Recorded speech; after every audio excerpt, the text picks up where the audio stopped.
Chapter 12. I woke to the red of my eyelids straining out the sun.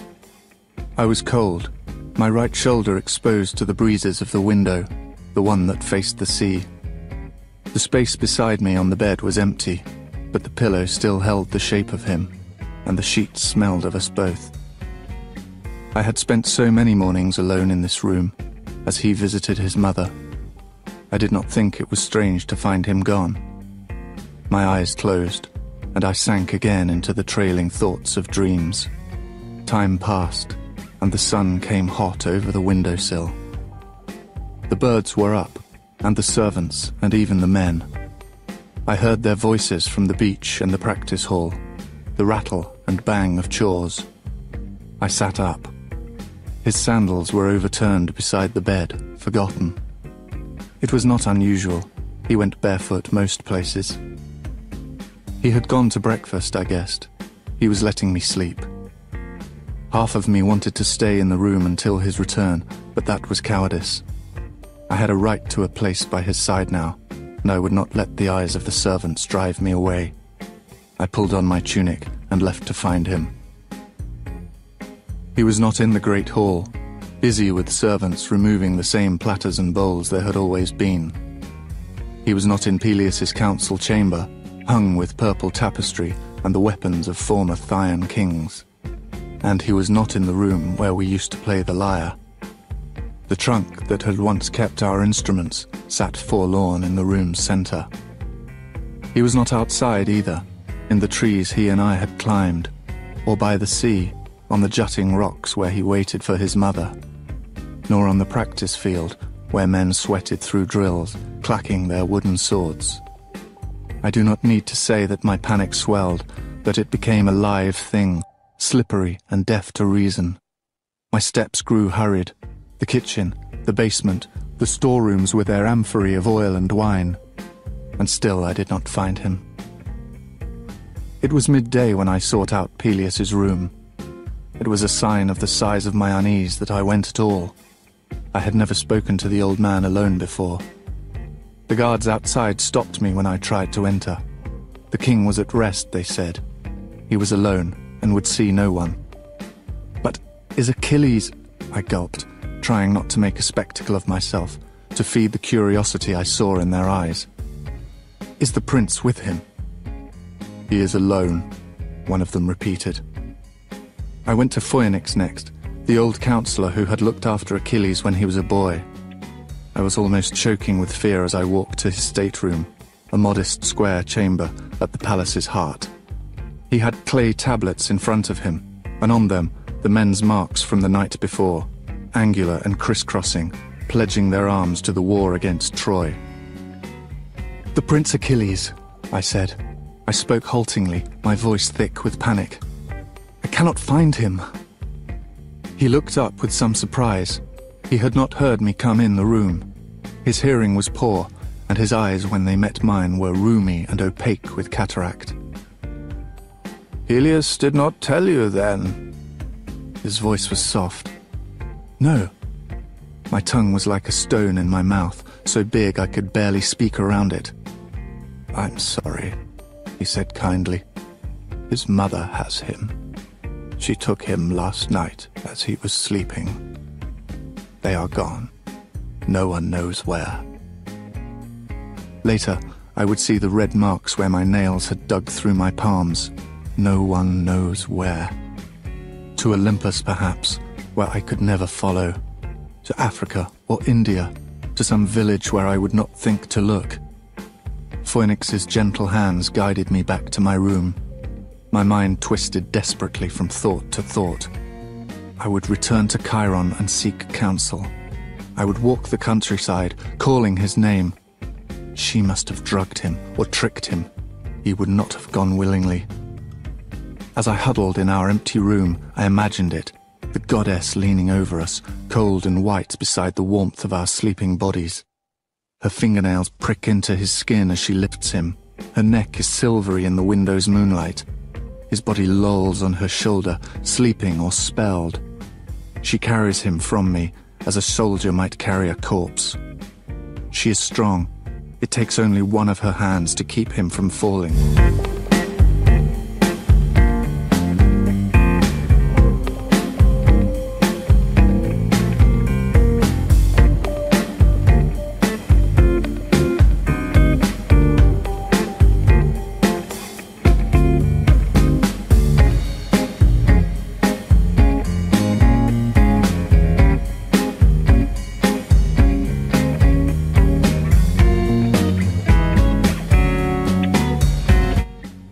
I did not wonder why she had taken him. I knew. She had wanted to separate us, the first chance she had, as soon as we were out of the mountains. I was angry at how foolish we had been. Of course she would do this. Why had I thought we would be safe? That Chiron's protection would extend here, where it never had before. She would take him to the caves of the sea and teach him contempt for mortals. She would feed him with the food of the gods and burn his human blood from his veins. She would shape him into a figure meant to be painted on vases, to be sung of in songs, to fight against Troy. I imagined him in black armor, a dark helmet that left him nothing but eyes, bronze greaves that covered his feet. He stands with a spear in each hand and does not know me. Time folded in on itself, closed over me, buried me. Outside my window, the moon moved through her shapes and came up full again. I slept little and ate less. Grief pinned me to the bed like an anchor. It was only my pricking memory of Chiron that finally drove me forth. You do not give up so easily as you once did. I went to Peleus. I knelt before him on a wool rug, woven bright with purple. He started to speak, but I was too quick for him. One of my hands went to clasp his knees. The other reached upwards to seize his chin with my hand. The pose of supplication. It was a gesture I had seen many times, but had never made myself. I was under his protection now. He was bound to treat me fairly, by the law of the gods. "Tell me where he is," I said. He did not move. I could hear the muffled batter of his heart against his chest. I had not realized how intimate supplication was, how closely we would be pressed. His ribs were sharp beneath my cheek. The skin of his legs was soft and thin with age. "I do not know," he said, and the words echoed down the chamber, stirring the guards. I felt their eyes on my back. Supplicants were rare in Tyre. Peleus was too good a king for such desperate measures. I pulled at his chin, tugging his face to mine. He did not resist. "I do not believe you," I said. A moment passed. "Leave us," he said. The words were for the guards. They shuffled their feet, but obeyed. We were alone. He leaned forward, down to my ear. He whispered, "Skyros." A place, an island, Achilles. When I stood, my knees ached, as if I had been kneeling a long time. Perhaps I had. I do not know how many moments passed between us in that long hall of Thyan kings. Our eyes were level now, but he would not meet my gaze. He had answered me because he was a pious man, because I had asked him as a supplicant, because the gods demanded it. You would not have otherwise. There was a dullness in the air between us, and something heavy, like anger. "I will need money," I told him. I do not know where these words came from. I had never spoken so before, to anyone, but I had nothing left to lose. "Speak to Phoenix. He will give it to you." I nodded my head, barely. I should have done much more. I should have knelt again and thanked him, rubbed my forehead on his expensive rug. I didn't. Peleus moved to stare out the open window. The sea was hidden by the house's curve, but we could both hear it, the distant hiss of waves against sand. "You may go," he told me. He meant it to be cold, I think, and dismissive, a displeased king to his subject. But all I heard was his weariness. I nodded once more and left. The gold that Phoenix gave me would have carried me to Skyros and back twice over. The ship's captain stared when I handed it to him. I saw his eyes flicking over it, weighing its worth, counting what it could buy him. "You will take me?" My eagerness displeased him. He did not like to see desperation in those who sought passage. Haste and a free hand spoke of hidden crimes. But the gold was too much for him to object. He made a noise, grudging of acceptance, and sent me to my berth. I had never been at sea before, and was surprised at how slow it was. The boat was a big-bellied trader, making its lazy rounds of the islands, sharing the fleece, oil, and carved furniture of the mainland with the more isolated kingdoms. Every night, we put in at a different port to refill our water pots and unload our stores. During the days I stood at the ship's prow, watching the waves fall away from our black tarred hull, waiting for the sight of land. At another time, I would have been enchanted with it all. The names of the ship's parts, halyard, mast, stern, the colour of the water, the scrubbed clean smell of the winds. But I barely noticed these things. I thought only of the small island flung out somewhere in front of me, and the fair-haired boy I hoped I would find there.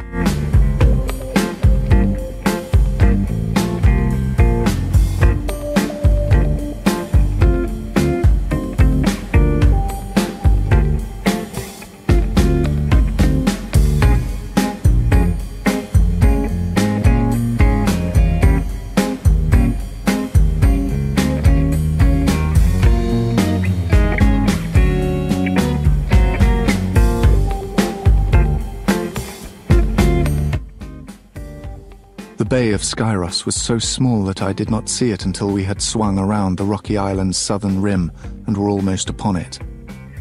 Our ship narrowly squeezed between its extending arms, and the sailors leaned over the sides to watch the rocks slide by, holding their breath. Once we were inside, the water was utterly calm, and the men had to row us the rest of the way. The confines were difficult to maneuver.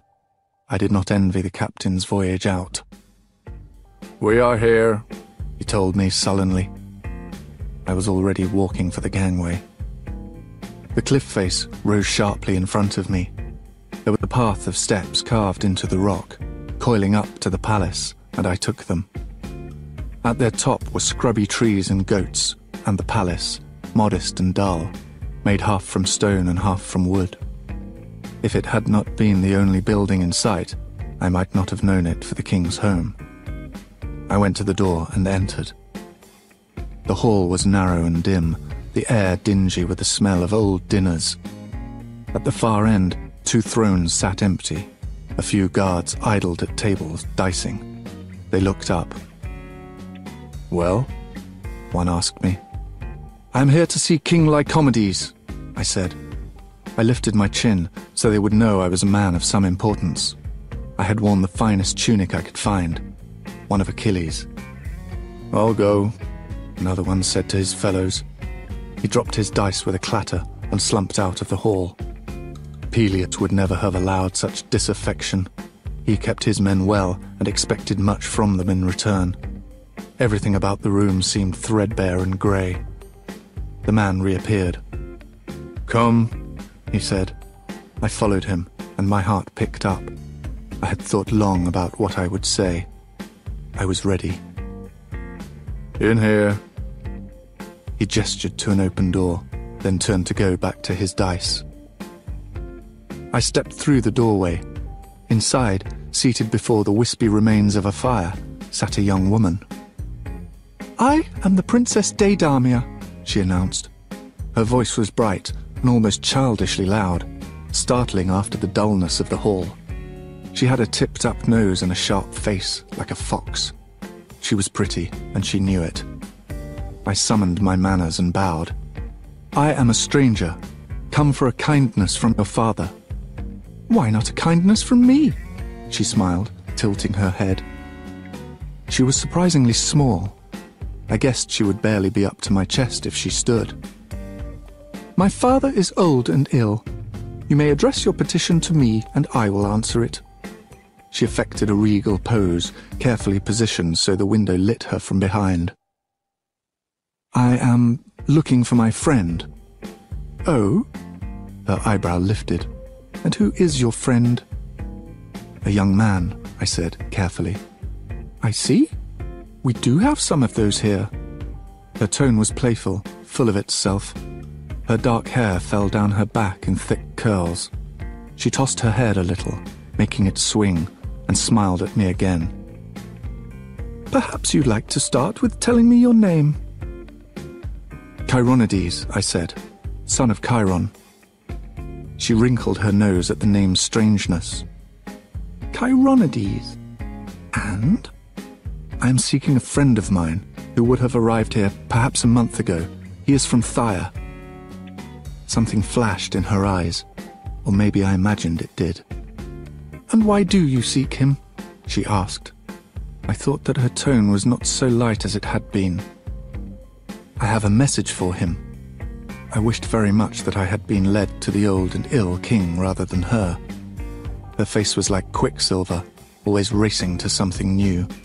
She unsettled me. A message?"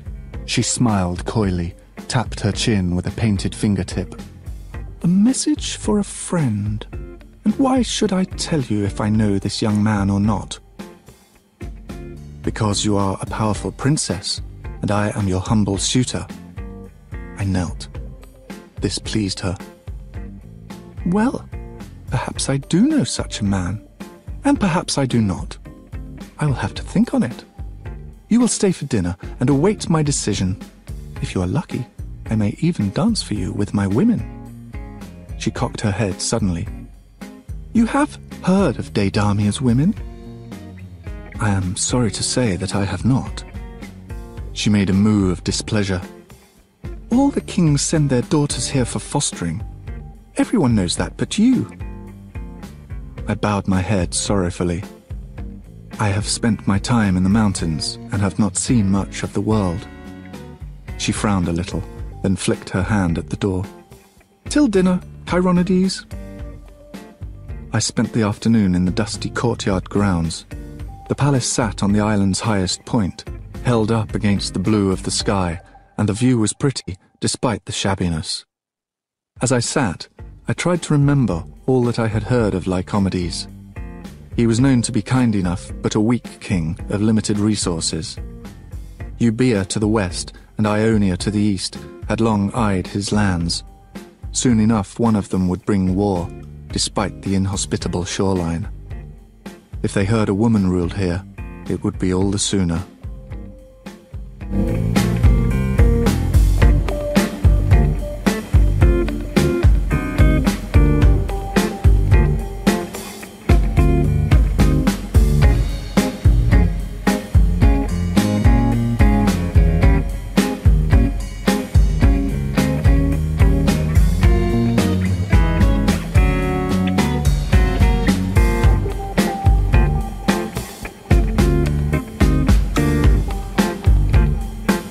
When the sun had set, I returned to the hall. Torches had been lit, but they only seemed to increase the gloom. Deidamia, a gold circlet gleaming in her hair, led an old man into the room. He was hunched over and so draped with furs that I could not tell where his body began. She settled him on a throne and gestured grandly to a servant. I stood back, among the guards and a few other men whose function was not immediately apparent.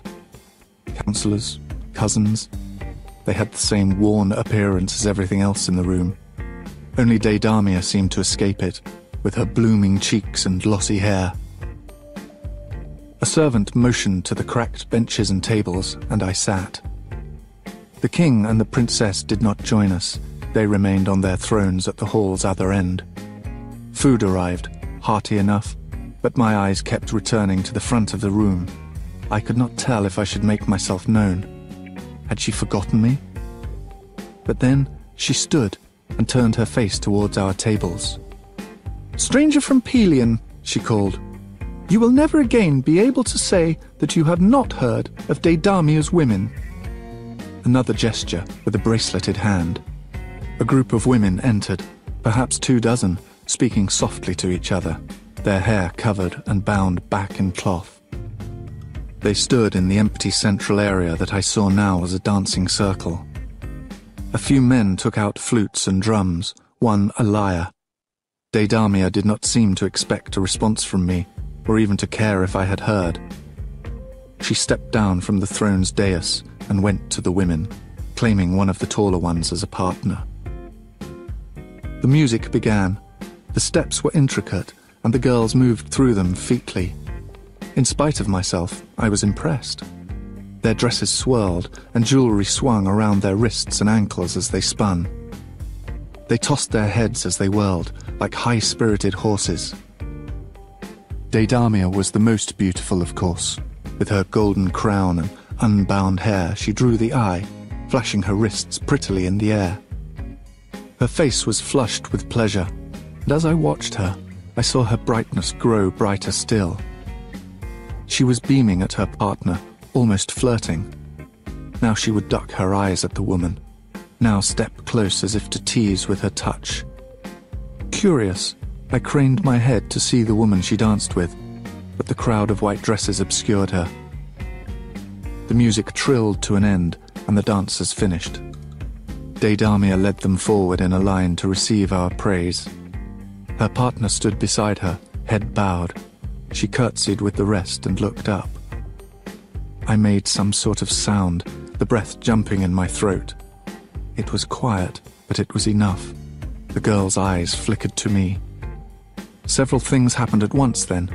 Achilles, for it was Achilles, dropped Deidamia's hand and flung himself joyously at me, knocking me backwards with the force of his embrace. Deidamia screamed, "Pyrrha!" and burst into tears. Lycomedes, who was not so far sunk into dotage as his daughter had led me to believe, stood. "Pyrrha? What is the meaning of this?" I barely heard. Achilles and I clutched each other, almost incoherent with relief. "My mother," he whispered. "My mother, she... Pyrrha!" Lycomedes' voice carried the length of the hall, rising over his daughter's noisy sobs.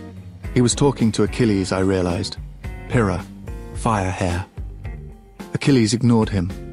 Deidamia wailed louder.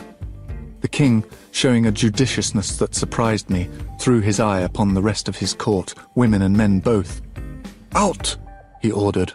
They obeyed reluctantly, trailing their glances behind them. "Now!" Lycomedes came forward, and I saw his face for the first time. His skin was yellowed, and his greying beard looked like dirty fleece. Yet his eyes were sharp enough. "Who is this man, Pyrrha?" "No one." Deidamia had seized Achilles' arm, was tugging at it. At the same time, Achilles answered coolly, "My husband." I closed my mouth quickly so I did not gape like a fish.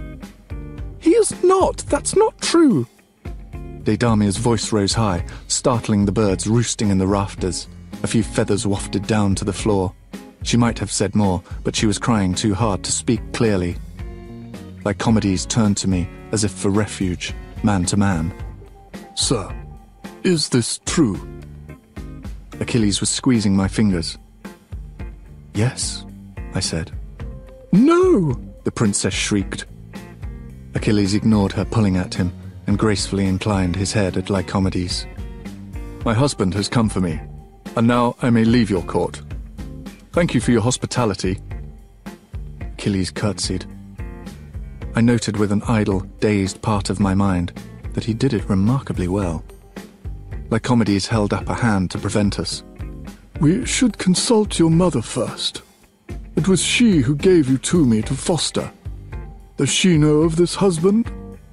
"No," Deidamia said again. "Daughter," this was Lycomedes, frowning in a way that was not unlike his daughter's habit. "Stop this scene. Release Pyrrha." Her face was blotchy and swollen with tears, her chest heaving. "No." She turned to Achilles. "You are lying. You have betrayed me. Monster, Apathes." Heartless. Lycomedes froze. Achilles' fingers tightened on mine. In our language, words come in different genders. She had used the masculine form.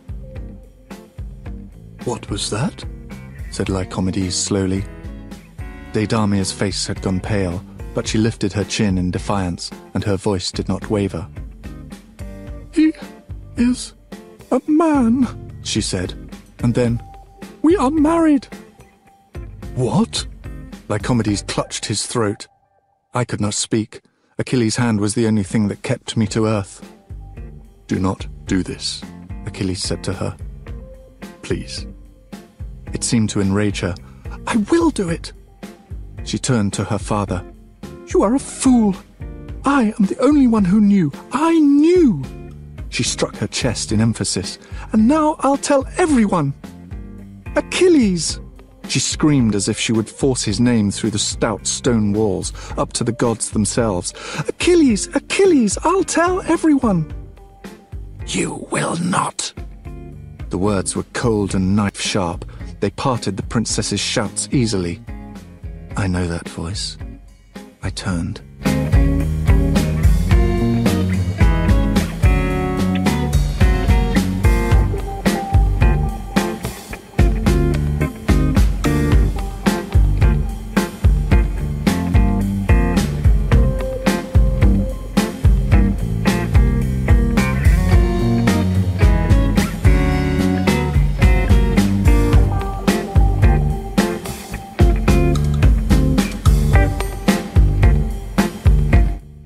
Thetis stood in the doorway.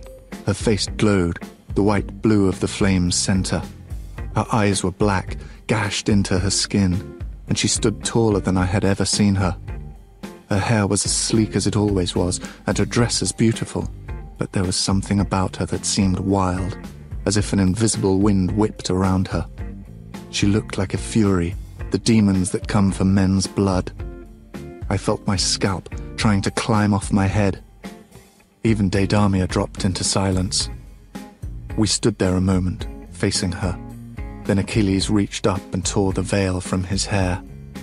He seized the neckline of his dress and ripped it down the front, exposing his chest beneath. The firelight played over his skin, warming it to gold. "No more, mother," he said. Something rippled beneath her features, a spasm of sorts. I was half afraid she would strike him down, but she only watched him with those restless, black eyes. Achilles turned then to Lycomedes. "My mother and I have deceived you, for which I offer my apologies. I am the Prince Achilles, son of Peleus. She did not wish me to go to war, and hid me here as one of your foster daughters." Lycomedes swallowed and did not speak. "We will leave now," Achilles said gently. The words shook Deidamia from her trance. "No," she said, voice rising again. "You cannot. Your mother said the words over us, and we are married. You are my husband." Lycomedes' breath rasped loudly in the chamber. His eyes were for Thetis alone. "Is this true?" he asked. "It is," the goddess answered. Something fell from a long height in my chest. Achilles turned to me as if he would speak, but his mother was faster. "You are bound to us now, King Lycomedes. You will continue to shelter Achilles here. You will say nothing of who he is. In return, your daughter will one day be able to claim a famous husband."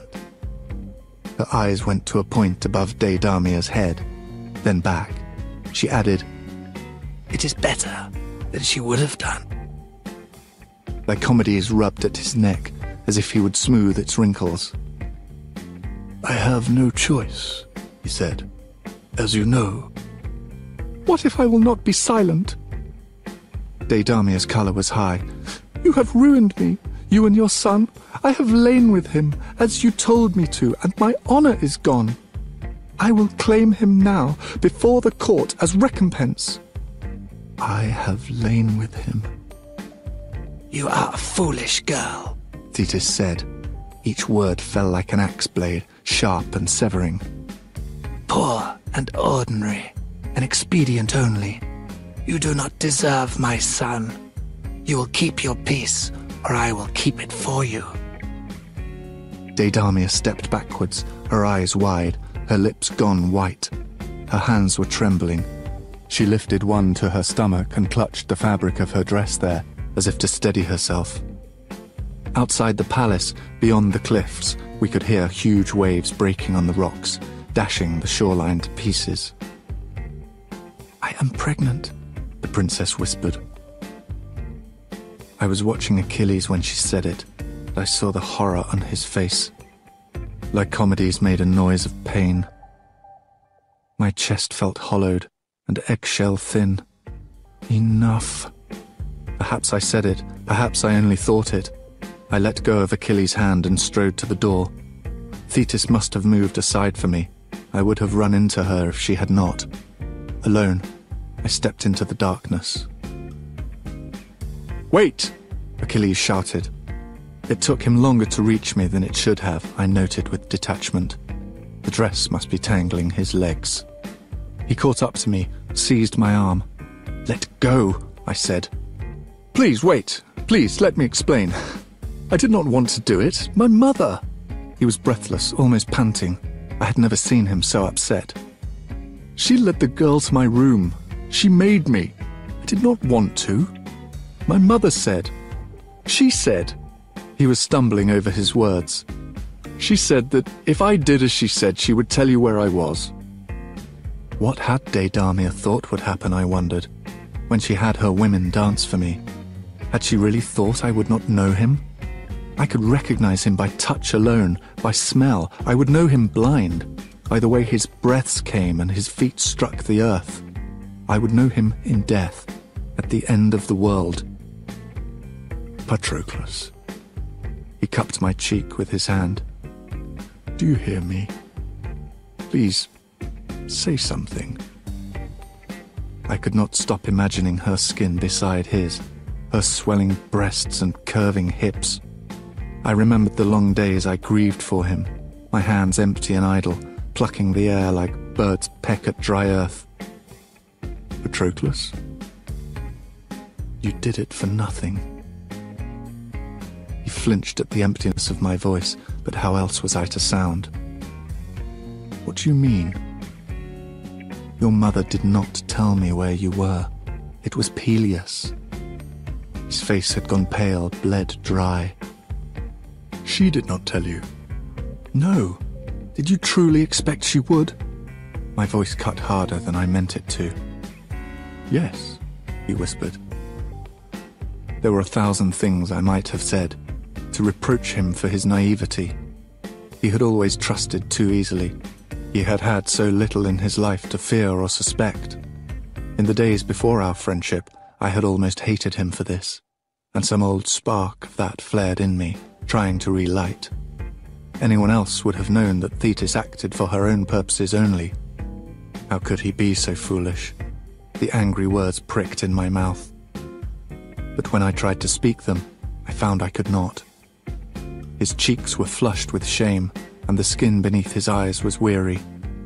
His trust was a part of him, as much as his hands or his miraculous feet. Despite my hurt, I would not wish to see it gone, to see him as uneasy and fearful as the rest of us, for any price. He was watching me closely, reading my face over and over, like a priest searching the auguries for an answer. I could see the slight line in his forehead that meant utmost concentration. Something shifted in me then, like the frozen surface of the Apidanos in spring. I had seen the way he looked at Deidamia, or rather, the way he did not. It was the same way he had looked at the boys in Thaya, blank and unseeing. He had never, not once, looked at me that way. "Forgive me," he said again. "I did not want it. It was not you. I did not like it." Hearing it soothed the last of the jagged grief that had begun when Deidamia shouted his name. My throat was thick with the beginning of tears. "There is nothing to forgive," I said.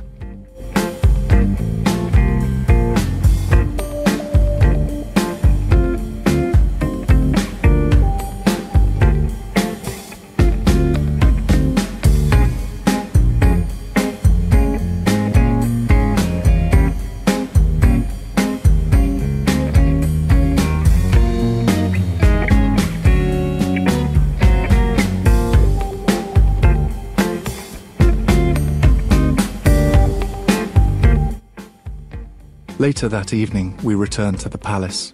The great hall was dark, its fire burned to embers. Achilles had repaired his dress as best he could, but it still gaped to the waist. He held it closed in case we met a lingering guard. The voice came from the shadows, startling us. "You have returned." The moonlight did not quite reach the thrones, but we saw the outline of a man there, thick with furs. His voice seemed deeper than it had before, heavier. "We have," Achilles said. I could hear the slight hesitation before he answered. He had not expected to face the king again so soon. "Your mother is gone. I do not know where." The king paused, as if awaiting a response. Achilles said nothing. "My daughter, your wife, is in her room crying. She hopes you will come to her." I felt the flinch of Achilles' guilt. His words came out stiffly. It was not a feeling he was used to. "It is unfortunate that she hopes for this." "It is indeed," Lycomedes said. We stood in silence a moment. Then Lycomedes drew a weary breath. "I suppose that you want a room for your friend." "If you do not mind," Achilles said carefully. Lycomedes let out a soft laugh. "No, Prince Achilles, I do not mind." There was another silence. I heard the king lift a goblet, drink, replace it on the table. "The child must have your name. You understand this?" This is what he had waited in the dark to say, beneath his furs by the dying fire. "I understand it," Achilles said quietly. "And you swear it?" There was a hair's breadth of a pause. I pitied the old king. I was glad when Achilles said, "I swear it." The old man made a sound like a sigh, but his words when they came were formal. He was a king again.